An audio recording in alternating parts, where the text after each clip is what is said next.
Good morning. What up, Tyler? What is up? We got an interesting day today. First off, welcome to the X. We no longer have Twitter or whatever is going on. We now use the platform X. We're not going to talk about that too much because I feel like it gets into some weird touchiness for some people. But we have another reason that today is special. We'll kick off the day with that, and I leave you the responsibility of making the announcement. Friend of the pod, probably family of the pod soon, it's his birthday. Probably should have had his actual age ready to go, but happy 26. 26, happy 26th birthday to Aaron Shunk. Just a good day when it's your birthday. And it's an off day, so that Yeah, man's fly yeah. fishing somewhere. You said they're back in Albuquerque, so do you know where all the hot spots are? The fly I mean, fishing? Albuquerque's weird because there's one river in Albuquerque, the Rio Grande.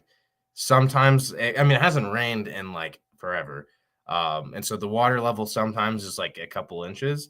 Otherwise, I don't know really where any good lakes, rivers are in New Mexico. Like we are the opposite of Minnesota. They're the land of lakes, pretty much. There's a handful in New Mexico, but he's got it figured out. I'm sure there's some, but Yeah. of all the places in the country to fish, this is the worst one. And he's gonna find a place to go. I know he had a piece out there. Somebody was talking. I think it's Jeff Kramer of the Albuquerque paper out there. He talked to him about fly fishing. So I'm sure Chunky Monkey's got some spot ready to go. If not, he's probably got a Wii playing virtually, or probably an Oculus now. I'm showing my age again. But happy birthday, Chunky Monkey. Should he get a call up? I mean, let's get right into the baseball. Road to Blake Street. We're in it. He's got to be. We have this huge list of who's up next type people, but Shunk has to be at the top of the position player list, right? I think so. I was glad that because Coco can play some shortstop. I'm glad he got the opportunity. But Aaron Shunk, like he's always had that going for him. He was a really high draft pick. When you look at it in retrospect, because Coco was called up and only played second base, really. Like I'm almost surprised that it wasn't Aaron Shunk. And now you have Brendan Rodgers coming back, and then you're gonna have Brendan Rodgers, Ezekiel Tovar, and Ryan McMahon on the infield. So it makes it kind of tough for that infield group. And there's not going to be an easy roster spot to create, but we all know Aaron Shunk deserves to be up at some point. Yeah, I'm trying to find the video because Dude Man made a incredible catch against the tarp, against the netting the other day. Yeah, it was a little bit Nolan and San Francisco-esque. Yeah, he just kind of, in a way, like Jeter. We all know the Jeter jump into the crowd play where he just didn't care about his body so much. It was I'm gonna risk it all for this. And maybe Mike can find it later. It was fantastic, and it should be shown. So I'll try to get Mike on it, and we'll show it throughout. If you're listening live on the YouTube, we had a general schedule, but now life is starting to catch up to all of us, where our schedule is all over the place. The summer's ending, which means I'm getting my family vacations in, Tyler's getting his vacations in, and then school's going to hit, and then you might see us.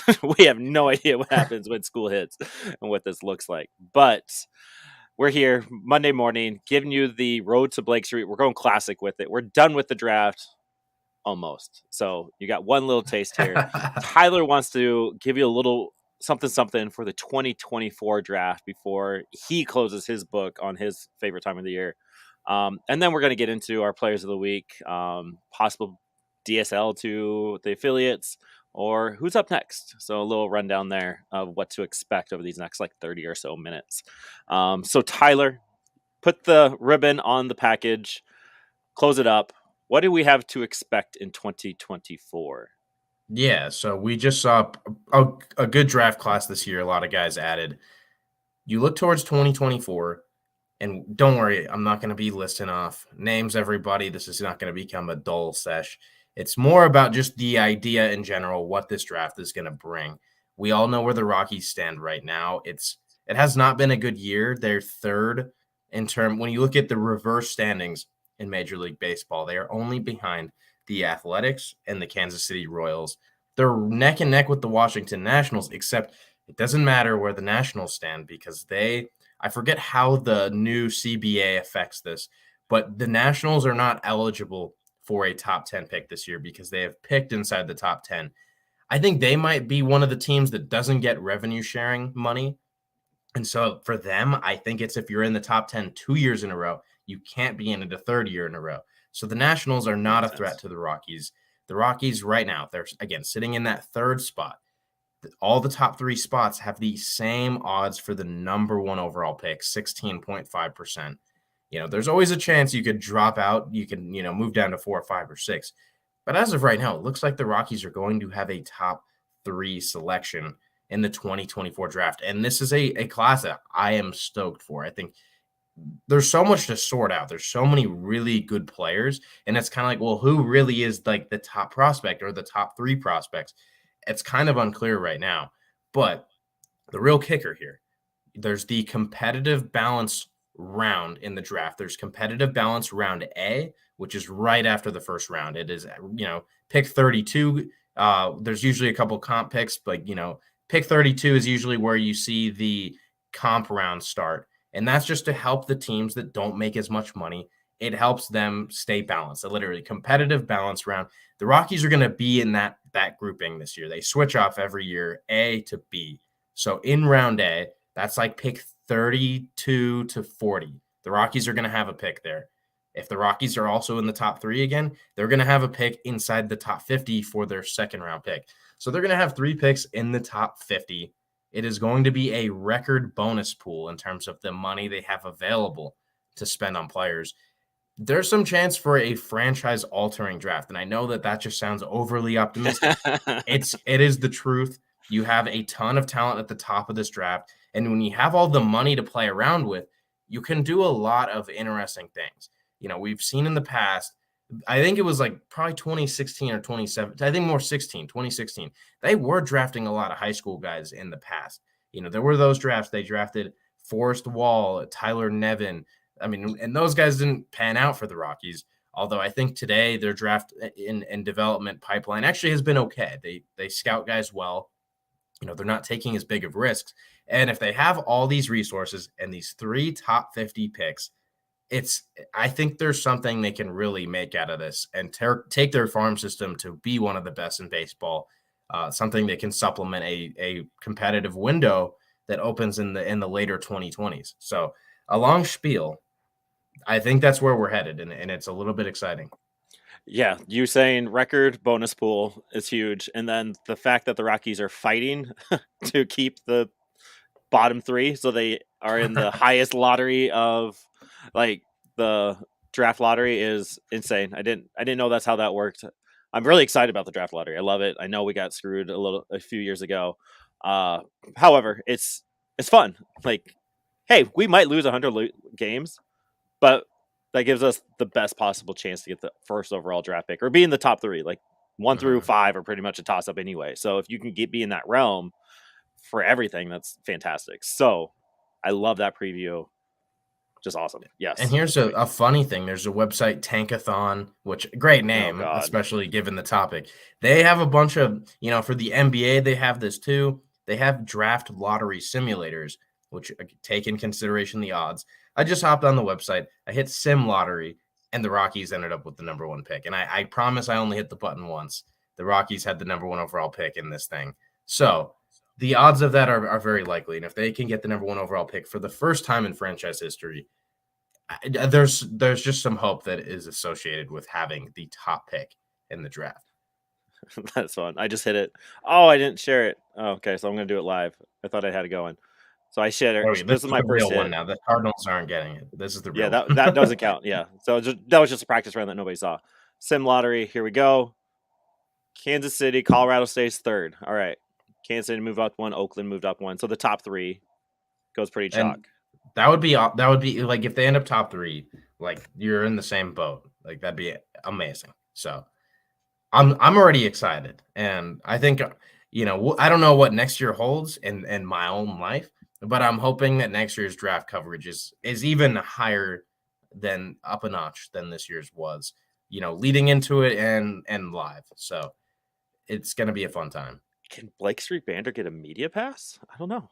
You might have to talk to some of our connections and see how we can make Yeah, that happen. we're going to be That'd at the be draft. No. wouldn't that be cool? We'll be at a draft, whether it's the Major League Lacrosse draft or the Major League Baseball draft. Or my Like, fantasy football draft yeah, in a couple of weeks here. We will be at a draft. you can guarantee that. Mike got back to me. I got Shunky Monkey, this catch here. Let's run it. I don't know how he caught it. Yeah, because he hit the tarp before he caught the ball. That wasn't like I'm just gonna catch the ball and I don't care what happens. That was like I have to run into the tarp to have a chance at this ball. Do it again. Some music this time. Wait, is there actually an Instagram page called Shunky Monkey Art? Is that a family member that runs that page? That's his dad. Dad makes some sweet okay. art. So if you remember, Shunk mentioned that his dad is an architect.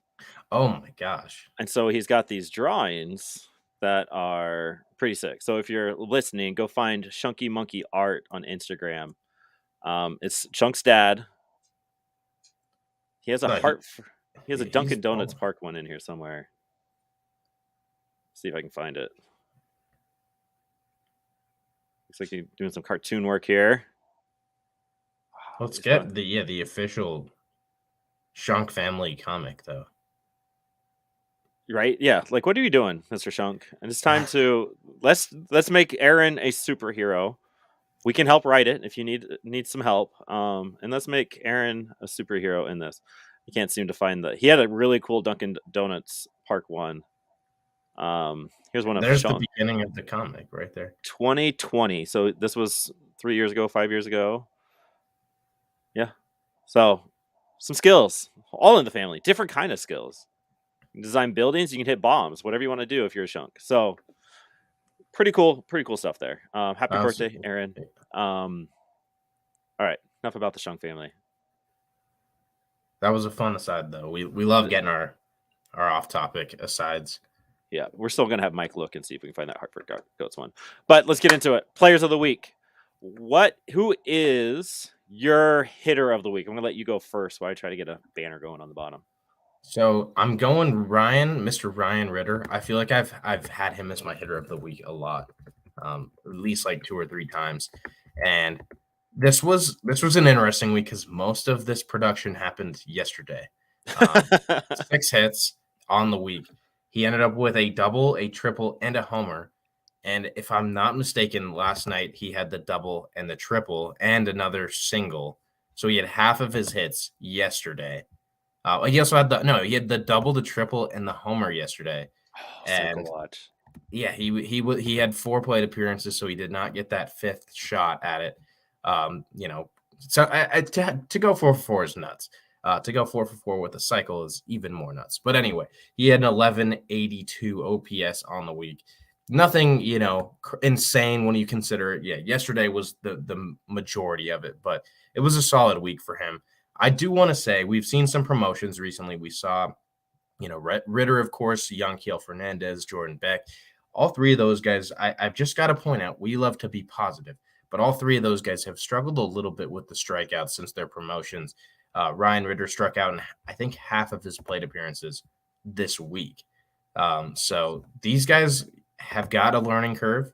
I think that's always to be expected when they're moving on up. But he's still managing to produce with the power. He's got a 79 WRC plus, 404 slugging. So, Ritter is still hitting, and this was a week to, maybe get his confidence running.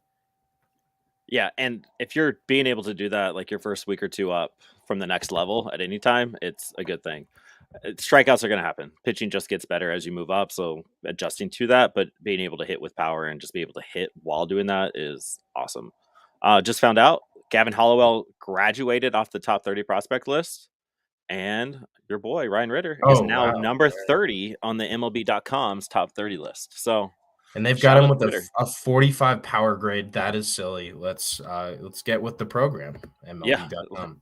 I think this is it. I think this is who he is. So I don't know what his power was before, but it sounds like it's not 45. So awesome. Sweet. Aaron Schunk is 27. Also, I don't know if this was there before, but Aaron Schunk is listed as a third baseman and second baseman on the top 30 list, which is something to watch out for. Schunk played second base this week, as well as Eulerys Montero playing third base this week. It was only one game. That's all I saw. But just something to watch out for as we go forward and watch that stuff there. My hitter of the week, I could have gone a few different ways with this. Jordan Beck had an outstanding week up in Hartford. Had what I think 7 hits. Probably talk about it later, but 7 hits, and 3 of them were home runs and 3 of them were doubles. So OPS was outsane. But the 10 strikeouts in that first week, expected, but doesn't earn player of the week. Sorry, Jordan Beck, my concho, just not in this house. But your mom's favorite player is my player of the week. Hunter Goodman is back on his BS. It's been a while. He had 21 games between his home runs. In that time, he had 24 strikeouts, 12 walks, and a 588 OPS. We talked about it pretty much every single pod. Like Hunter he's got the power, but he's on this cold streak right now. But for whatever reason, Jordan Beck shows up, and we got bombs for Beck, Goodman, Yankiel, Warming. I think Julio went yard. There's bomb central in Dunkin' Donuts Park this week. So Hunter decided to go even more than Jordan Beck with 4 home runs, 6 RBIs, 7 hits total, 1 walk, and only 6 strikeouts in those about 25, roughly, give or take, at bats. He's finding his power stroke, and whatever it was against the New York Yankees, the Somerset Patriots affiliate. So there is some talent there, especially on the offensive side. That Yankee lineup, that Patriots lineup goes pretty deep, 1 through 5. But Hunter, he's back. Your mom's favorite player is back. I don't know what it was. His stride is still giant. He's still got that huge launch, but he hit dongs. 7 hits, 4 home runs. So he is my hitter of the week. And I mean, he's going to be in that who's next segment. Like, he hit that hot streak. We're getting close to the end of the season. There have to be some promotions, and you can't help but think he needs to be in AAA. I would just love to see him hit a 480-foot homer in Isotopes Park with that 6,000-foot elevation. Like, let's get it going. It's going to be curious. We have, 10 days, less than 10 days? Nope. 6, 7, 8. 8 days left before the trade deadline. And there are some names on this AAA roster that might be moved. There's definitely some names on the Major League roster that should be moved and will be moved. Still on the 2+ trades over and under. So when those trades happen, I'm going to be very curious of how they rotate these guys up and down. And I think Goodman, we talked about Schunk goes up, and then how does Goodman fit into that roster up in Albuquerque? But we'll get there when moves actually happen. My pitcher of the week, I'm just going to jump into and let you finish it. Snake draft it. I almost went Prosecky down to Fresno. He had 5.2 innings pitched, 0 earned runs, gave up a run, but 6 strikeouts and only 5 hits and no walks. Huge good outing. But I think more importantly, as a whole Rockies organization for these next month or two, is Flexen. Flexen had a very good showing in his first 2 starts for the Rockies, a total of 9.1 innings in those 2 games, 11 strikeouts, 3 earned runs, 5 hits, and 5 walks. The 5 walks a little concerning, but the 11 strikeouts and just being able to go more than 2-3 innings, I should have had it up. Like, maybe I can get it here, but Flexen hadn't gone over in 2 innings pitched in all season at all. And when he was pitching up for the Marlins, let's see if I can get it here. And so Mariners. Yeah, I meant Mariners. Up in Mariners. He went 3 innings 1 time for the Mariners. He had 3 outings in the first month where he went 4+. But it's been a very long time since he went more than 2 innings. So being able to get those starts going 3-4 innings each one is super huge, especially when we have back-to-back bullpen games for the major league team, which is absolutely insane. So I got to give props to Chris Flexen coming in, doing what he needs to for the Rockies, knowing what his role is going to be, and so far performing and letting them know, like, yo, I'm ready for this. I am a major leaguer. Let me go do it. So Chris Flexen is my pitcher of the week, just because kind of necessity, showed up for a week and did what he needed to do. Yeah, I'm excited about him. Like, he has a Really good changeup that I'm excited to see play out in Coors Field. Also has a pretty nice cutter. So I think there's an arsenal that the Rockies always kind of wanted. And I forget if I tweeted it on the BSB page or on mine that when he got designated for assignment, I was like, he's going to be a Rocky. They You're have pretty stoked wanted about it. his stuff for a long time. There were talks this offseason of them trading for him.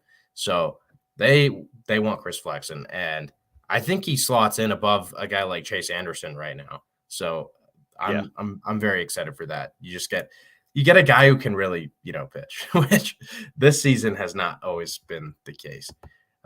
Anyway, my pitch of the week, someone who can really pitch is Case the Ace Williams. let's Um, go. I almost feel I don't know. I don't know if the Case the Ace sticks. Like I know it is a perfect rhyme. It almost just sounds too, I don't know, like, immature almost. Too I amateur. It's too yeah, minor league. no, exactly. I feel that. But Case is balling right now.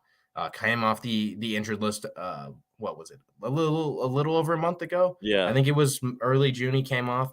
Since then, a 3.58 ERA with 26 strikeouts, 8 walks. This week he came out with a bit of a gem. He went 6 2/3, just 3 hits, no walks, 1 earned run off a solo shot, and then struck out 5. So he has found his groove. This is a kid who's not even 21 and a half yet, and he's in Double A. He is grooving again. We talked about this last year because he had that quality start streak, or at least I think it was I forget how we defined it because I think it was maybe like 5 innings and less than 2 runs or something. He had like a streak last year of like 8 outings or something like that. So he's on one of those runs. Something I found interesting since coming off the injured list, when Braxton Fulford has caught, he's had a 3.32 ERA. So Wow. I think in a way Fulford is that, like, preferred catcher for some of these guys. I think he knows how to call a game like no other. So that's kind of an interesting thing to keep in mind for our guy Braxton. He might be that perfect, backup catcher kind of role. Someone who the pitchers just really like throwing to. So Braxton Fulford maybe bringing out the best of Case Williams and helping him to that 3.58 ERA the last month plus. Yeah, love that pick. And his stuff is nasty and it's very interesting. Like you went deep with that Fulford piece. I like that. It's just friend of the pod, probably family of the pod soon. Just Colorado kid. Everybody's rooting for him in the system. He's that baby.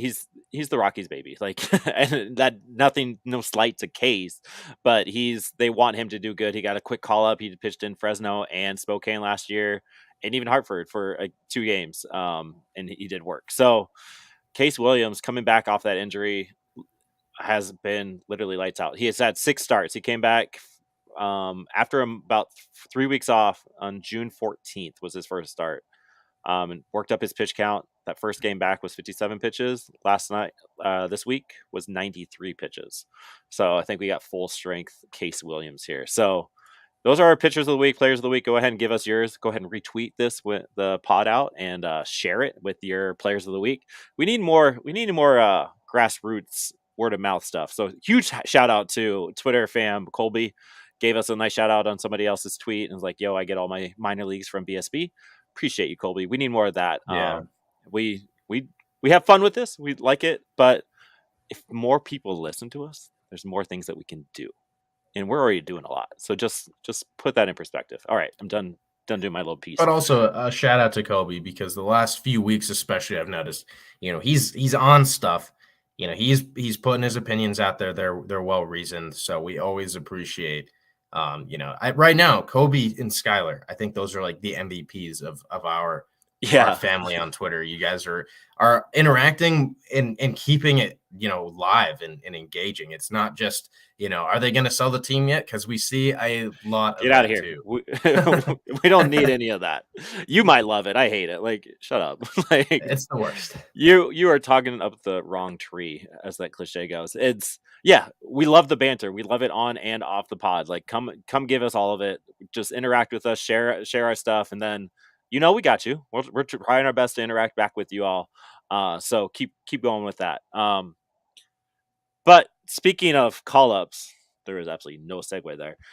Rehabs, Tyler Kinley and Brendan Rodgers are in Spokane. Got to be up. I don't. Well, maybe let you predict when they hit the major league squad. But here are their numbers. Kinley went 3 innings pitched, gave up 2 earned runs, 3 hits, 0 walks, super important, and 4 strikeouts. And Brendan Rodgers only had 2 hits in his about 20 plate appearances, 2 walks, 5 strikeouts, and was hit by a pitch. Didn't get hurt. Was able to play the infield, play the do defensively stuff. And so both of them coming out of a week in Spokane without getting injured, super important, super huge. So Tyler Kinley, Brendan Rodgers are back on the schneid. And please don't look at the numbers and say, oh, they're trash and just get out of here. It's a rehab. It's not what they're up there for. But when do we expect Kinley and B-Rod to possibly come up? Yeah, I think with both of them, because they're coming off really serious arm injuries. I always forget exact. I think Kinley had an elbow injury. It was not Tommy John. I think I've seen people say it Tommy John. It was a little bit different than, a UCL injury. A right elbow sprain, flexor tendon tear. Okay, and I forget. I don't know where the flexor tendon is. I'm guessing it's on like maybe the outside of the elbow or something. The UCL is like that inside one. I think everyone almost, like, if you're a baseball person and you felt that like UCL kind of ache sometimes. So it wasn't that. He did not have Tommy John, but it was a serious elbow injury. I think the Rockies want to be cautious. Wait, really? Well, I guess I guess this is all connected though. So I guess that kind of makes sense. But yeah, let's get some anatomy going here. If I'm Googling flexor tendon, again, live on the YouTube, come watch us as we try to be scientists. Flexor tendon is the bottom part of your index finger. Well, yeah, so if you're like moving your finger, you can just kind of feel it up your whole arm. So, all right, there we go. BSB does science. This is the first. Absolutely insane. All right, so we now know where the flexor tendon is. See, you're learning along with us here. Go tell your friends. That's a pretty serious deal, and I know he's been out over a year, but it's let's build him up real slow. Maybe these guys go to Hartford. I don't know. I thought it was kind of odd to go to Spokane for the first rehab. I was like, I think they went to the complex, although I don't know if they even did that. It's kind of like I would expect you do complex or Fresno and then AA, but instead they're in Spokane. Maybe they're going to go to Albuquerque. I don't know. But I think Kinley is going to need another stint, like 2 or 3 more appearances before he's going to the big league roster. And then with Rodgers, I think he needs also another, 5 games or so. I mean, maybe not 5 games straight, but I think he needs to probably appear in like 4 or 5 more games, basically another week after the deadline. I don't think the Rockies want to designate anyone for assignment also. So it kind of plays out well that these guys, after the trade deadline, you might see a couple guys traded, and then in comes Tyler Kinley and Brendan Rodgers. They're going to save the season. The Rockies are going to win the World Series. But I'm thinking Kinley very early August. Brendan Rodgers maybe end of that first week of August. It's kind of where I'm thinking, but it could be slower since, again, these were serious injuries. Yeah, so I kind of set you up there. So Thomas Harding gave us just the Rockies.com gave us an injury update a few days ago. So I set you up here. Brendan Rodgers is expected to come back in August. So like you said, after the trade deadline, he was scheduled to play July 23rd before the Rockies decided whether to move him to AAA Albuquerque to continue rehab. So he might go to AAA, like you said, or he might stay and just go straight to the big league squad. Tyler Kinley was hitting 98 on his fastball with 90-mile-per-hour slider. Felt good and felt good afterwards. Scheduled to throw for Spokane yesterday, then potentially continue his rehab in AAA too. So even without that knowledge, Tyler knew what he was talking about. So nice job. I wouldn't have got any of that right. So I'm flexing my flexor right here. Let's go. Yeah, index finger up, index finger down. Had no idea. So those are your rehabs. So pretty cool that's happening. Speaking of that, Carl Kaufman is with the big league squad. Hasn't officially got the call to the Rockies just yet, but he is in DC, ready to go today in the bullpen game that will happen. Jake Bird is scheduled to start tonight. However, Carl Kaufman should probably get an appearance with that. With Noah Davis being on the IL with finger? I think he had some hand finger issues also. So what the Rockies starting rotation looks like is insane. But now there's a segue, Tyler. Who is next? So we have these call ups, trade seasons upon us. I was asking the question in the rundown for you and me as opposed to like who's up starting wise. Like we can't go back to back bullpen games. Like even if the Rockies are losing 100 games, the bullpen's stacked. I love our bullpen, our arm barn, but we can't do a full rest of the second half with this. So I kind of want to start with like who are some of the starter pitchers? How can we kind of roll out with this rotation at the Rockies level going forward, and then like going up through the ranks of like who might get that call up. We already talked about Goodman, Shunky, those type of things. But let's start with the starting pitcher. How do we run this rotation throughout the rest of this year? Well, I don't think you can necessarily look to AAA for much. There is Jeff Criswell sitting there. They haven't called him up yet, so I'm thinking that means they are not. I mean, obviously nobody's thrilled with how he's performed. I mean, he'd be the first to tell you, but there must be some things they want him to continue to work on. Otherwise, given the issues that this roster's had with the starting rotation, all these injuries, I think he would have been up already. Maybe we see him up in September. Otherwise, I think you have to look to Double A, and we've got two of our friends, Chris McMahon, who is, I think he's 24. Like he is at that age for a former, he was a top 50 draft pick. Speaking of our, what's the value of a top 50 draft pick? Chris McMahon is a former top 50 draft pick, has flashed some really good things. We do know there's been, talks of an elbow injury. There's elbow injuries in like 90 of the Rockies pitchers in the minors have elbow injuries right now. If his is nothing serious, he's someone who should get consideration for a call up at the end of the season. We also got Joe Rock that we were kind of weighing there. Joe Rock still just 22 though. It would be a bit aggressive to get Joe Rock to the big leagues, but I mean Joe Rock is going to be in the big leagues at some point. It's a live arm lefty who has pitched really well the last, I don't know how long it's been since he's been healthy. Since his IL stint, he's been on fire. It's a lot of strikeouts, just consistent stuff. So those are really the two guys. If we're looking towards the big leagues, I think it's Rock and McMahon to get the most consideration and kind of outside the box. We've seen them go straight from Double A to the big leagues before with Ryan Feltner. Noah Davis has done it. Throwing it back, I think Eddie Butler did it too. So it's not out of the question that a guy could do that. Otherwise, in the minors, I think you got to look Carson Palmquist and Jared Candy. Like those dudes are just dominating high A Spokane. Yeah, this time. If we were to see one of those pitchers pushed up, Palmquist and Candy would be right there to take a spot, a rightfully deserved spot. Yeah, because they're rolling out Colton Schmidt, who's a fantastic story, but you got to imagine he's a relief pitcher. So Hartford could use some reinforcements with that in the rotation, just like they're getting reinforcements with the offense, and now they're a fun team to watch. Like that stat lineup is so stacked 1 through 7. Like you can go 1 through 9 some nights and just stack up there. So Jared Candy and Carson would be huge to come up. It's just I would love for Ben Bramer to get that nod, like our friend of the pod, getting that nod, but he's been struggling just finding the strike zone in general.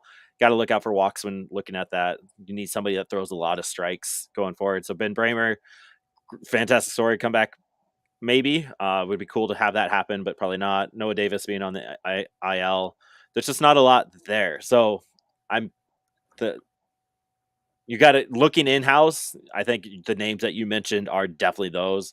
Case Williams might get like a September nod. He's not going to be like somebody that they're going to throw out there 4 or 5 times this year, where I think that you could see like a McMahon or Rock possibly getting that major league few starts there. It'll be interesting. They definitely will have 1 or 2 more non-Rockies players right now start for them this year. Chris Flexen-esque. There's going to be at least 1 or 2 more that are not a Rocky up in Colorado Purple somewhere, some way. So, I mean, you kind of talked about the pitchers who gets called up.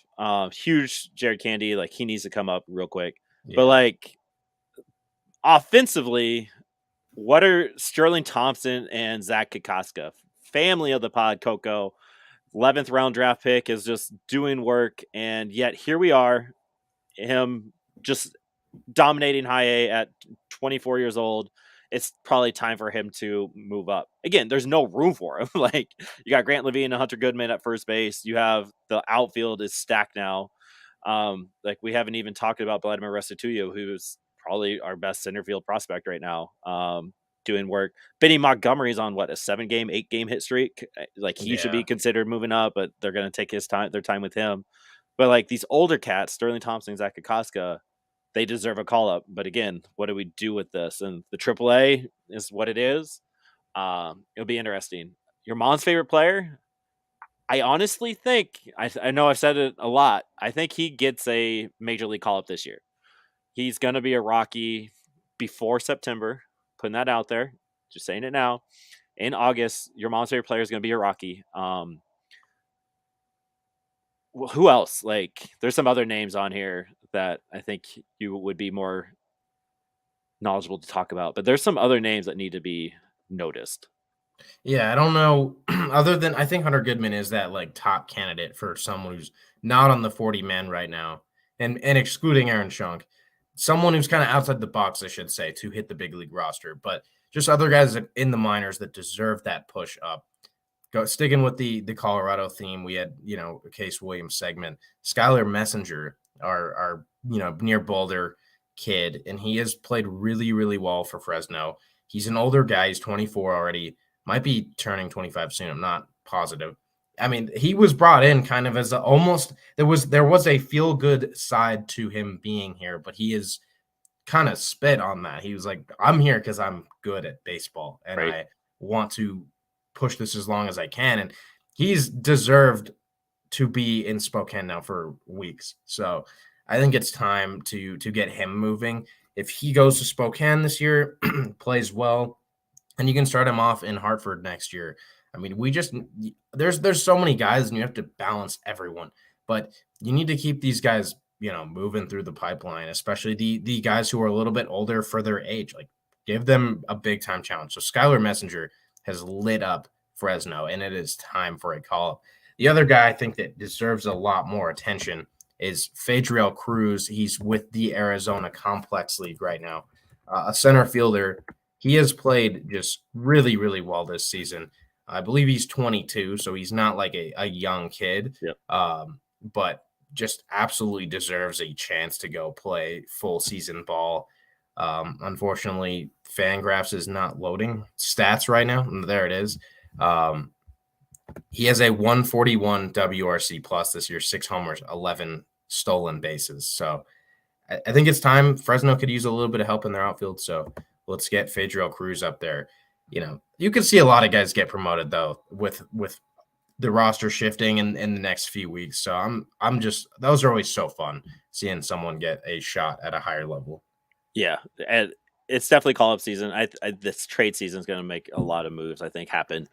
So it's so hard, like you said. There's so many pieces to consider when you're trying to not stop development, but you got to have somebody ready to be moved ahead of you as you're trying to develop them. It's just a wild ride. I'm starting to learn that as we keep covering this. Every single year is different. But we got a comment here from Tim CM in the YouTube. Again, go ahead and interact with us when we're live. Hope and Flexing can put a string of good starts together. You and me both, Tim. You and me both. We just got done talking about him. How many starts do you think he actually makes for the big league club, Tyler? I mean, I think he's going to be there the rest of the season. So that would Yeah. be right now he's scheduled to pitch. It would be the 29th, the 30th, or the 31st, depending. I don't know. I haven't looked at the Rockies' actual schedule yet.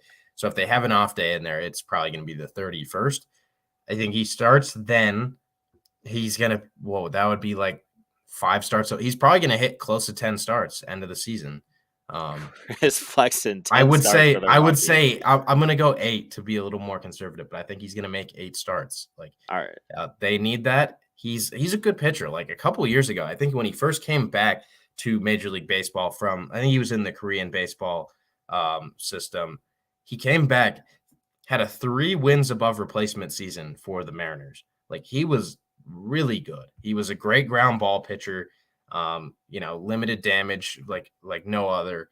That's what the Rockies are bringing in. And obviously he's not as good as he was. I think guys kind of figured him out a little bit. that coaching, like a lot of pitchers come from the Asian leagues, and like they have certain like pitch grips and stuff that are just nasty, and Hmm. that might, some things kind of loosen up a little bit. But I'm excited to see him pitch. And then Tim dropped another question: any chance the Rockies make a trade for a pitcher they can add to the rotation this season? I don't think it's out of the question. When you look at a guy like Randall Grichuk, CJ Cron, Brent Suter that could be traded, the odds of them bringing a pitcher back are very high. The odds of that being a pitcher that's in, AAA right now, like it's there. There's a chance of that, and that's a guy who could potentially be ready for the big leagues. I don't think they're gonna do it from the more traditional sense of like, oh, they're gonna go trade for a 25, 26-year-old big league starter. So I wouldn't expect that quite. I don't know what you think, Aaron. I think it might have been Patrick on the DNVR pod mentioning that, like, maybe in the package they get for any of these guys, they're getting a AAA major league fringe guy, Austin Gomber esque, who has some experience but isn't quite figured out with that team, but could be good for the Rockies or make some starts for the Rockies. They are not making a trade with this season in mind. They're going to try to bring somebody on that can be ready to go in 2 years, year two. Hopefully, if they're thinking a little bit more short term for like next year, they're adding a piece that could be a 4, 5, 6, 7 starter next year. So that AAA level guy, very Jeff Criswell esque, but who's like maybe has some major league talent ready to go with it. If they can get that in return for Randall Grichuk, I think we're all stoked. Like Randall Grichuk for a AAA major league starter, straight up. Like I think we're okay with that. I mean, at least I am. Give me anything where we're saving money and have some control of a possible pitcher that can be part of the rotation for years to come. I think that's a win. I don't think they're adding a major league arm for this season to get to it. They are just going to do what they've been doing all year, at looking at the waiver wire, signing somebody, and bringing them on that way. Chris Flexen, Chase Anderson esque, but Yeah. I would love for them to trade Grichuk for a AAA major league arm, and then that guy is now part of the rotation going forward to see what they have in that and give him that experience. Kind of like we were talking about calling up a Joe Rock or Chris McMahon, like getting that experience going forward. All right, you are part of this rotation going up. But we'll see. The Rockies are going to Rocky, right? They do feel, I know I think I've said this a lot, they do feel like they're doing things differently. They've already traded Moose. They've already are talking out loud about trading players.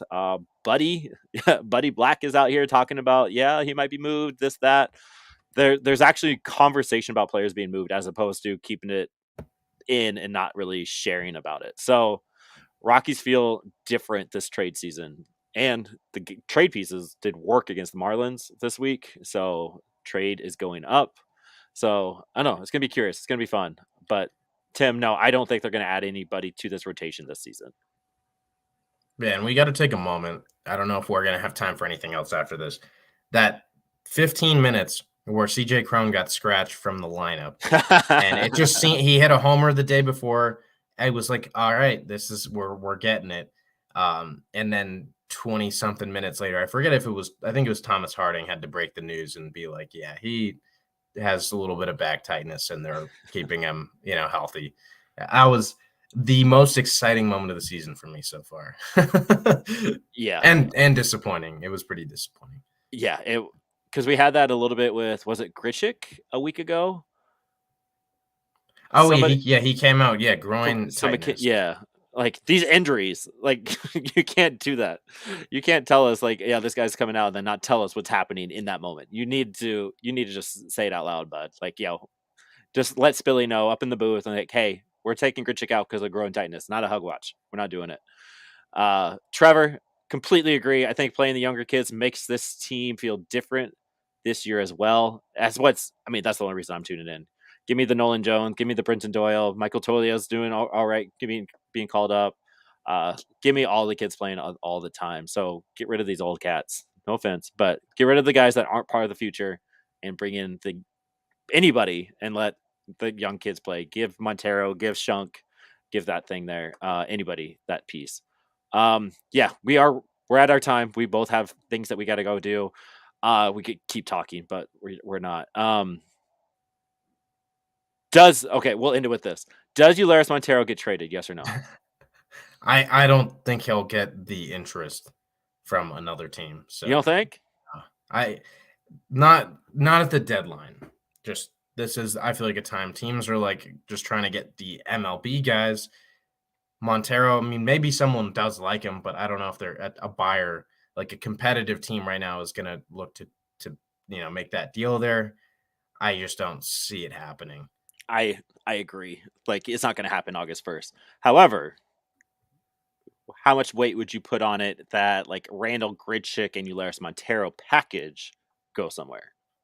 I mean, I think that would be not not shocking if you were to see a deal made and he's included in it. But at the same time, that's two 40-man spots that a team would be adding. That's not always so easy to do. I just want to see him do work, kind of wherever that is. He's Right. one of those where he's played really well in the minors, and I almost just feel like he's not being given certain advice, whatever. Another team that would be the ultimate kind of like Rockies owned move. And I honestly don't like seeing that, but with Montero, I'm like, I kind of need to see it. So Yeah. I want to see him break whether it's somewhere in the majors, whether it's with us or somebody else. I don't think he will be moved, but I think he should be moved. The Rockies yeah, don't know what they're doing with him, so I think he should be moved. But all right, we'll end it there. I I want to give some shout outs, I guess. Blake Goldsberry, 3 innings pitched, 3 strikeouts, 0 earned runs, 0 walks. He's been on this developmental list, IL list all year, this roller coaster of a ride, but got 3 innings this week and did well. Jaden Hill, 3 earned runs in 3.2 innings pitched, but he had 7 strikeouts. Just big strikeout numbers. Just hoping that pitch count goes up. I would love to see a Jaden Hill start go 5 innings pitched and be like, all right, now we're going. Now it's time to go. We talked about him. Kokoska went 1 homer, 5 RBIs. Benny 7-game hit streak, and somebody that we might need to talk about next week, or I'll talk with somebody next week because you're going on vacation for the next few weeks. Is Jimmy Herron. Jimmy yeah, Herron is Sean Bouchard-esque right now up in AAA. It always has power, always has speed. I kind of comp him to a Brad Hopp. Like if you're thinking of a former Rocky, you might want to watch 2 home runs, 7 RBIs, 2 strikeouts, 4 walks, OPS of a 1.242. So if you are watching the Topes, Herron is somebody to watch out for. He might be one of those weird call ups, like, all right, see what we got here. And again, Sean Bouchard, not really a top 30 man, but can do what he wants, can do good things when he's up there. And last but not least, Warming Bernabel. Seriously, Jordan Beck showed up and like this entire Hartford Yard coach just went yeah. off. Warming Bernabel is boiling.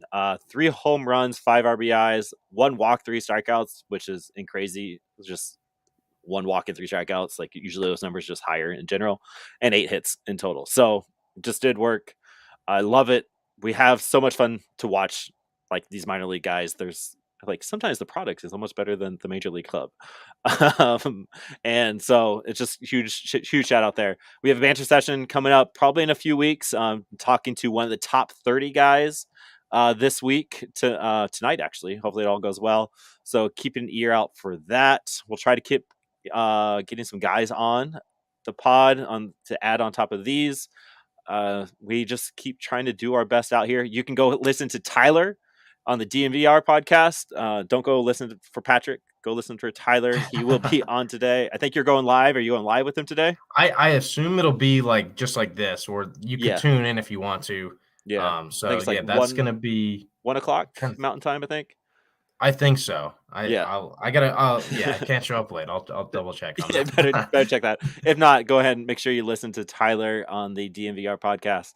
I think that's all the plugs I got. Just help us out. Spread the word. We need more than our moms to spread the word. I don't know if you've talked to your parents about us, Tyler, but I talked to No, my mom. my dad is like, yeah, this is a low moment, I think, to be talking about parents. My dad is a loyal listener, and he doesn't really like baseball that much, but he is a loyal listener. He likes to he'll text me sometimes and just say random stupid things that we say. And he'll just text me that, and I'm like, oh yeah, I said that. That was dumb. Or like he was like, when you told the Braxton Fulford home run story, he was like, that was awesome. And I was like, okay, this is our biggest fan right here. So There we're we not go. joking. We are not joking about our fans. Thank you, Papa Pador. My mom says, yeah, sometimes I listen just so I can hear your voice and I fall asleep to it. I'm like, cool, Mom. But have you told your friends? Like, come on. But anyway, enough about us. Enough about all that. We'll talk about Callas from the DSL next week. Maybe some